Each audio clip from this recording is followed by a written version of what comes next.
Welcome. Thank you for watching this video presented by CostStoreFixtures. Questions should be emailed to CostStoreFixtures@outlook.com. This application uses the Microsoft Excel spreadsheet program.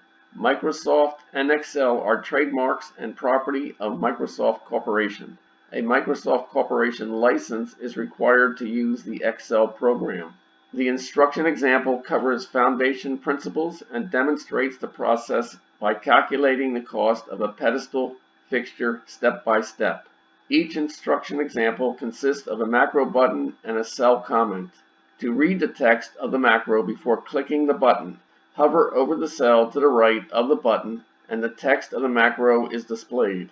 Complete the instruction example to develop an understanding and proficiency at preparing a cost workup. The instructions example is on the instruction sheet. The instruction sheet is the window currently displayed. The example starts at row 157. To get to the example, click the fourth button labeled B.000 Example Cost Workup Pedestal. The focus of step 2 of the 3 steps is on the principles of this process and how to enter the material prices on 3 cost workup sheets. Example item 2.3.02 Macros switch sheets automatically. Macros in the instructions example automatically switch between various sheets. When an instructions example macro is to input example dimensions, the macro switches from the instruction sheet to the project dimension sheet.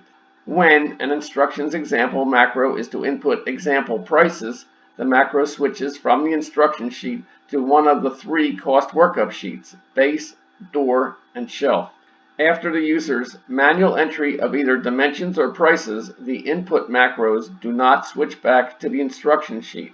To continue the instructions example, return to the instructions sheet by clicking the instructions sheet tab located to the left along the bottom of the window. While running a macro, if the message box instructs you to click another macro button, the message is for instructional purposes only. Clicking a macro button while running a macro should not have any effect.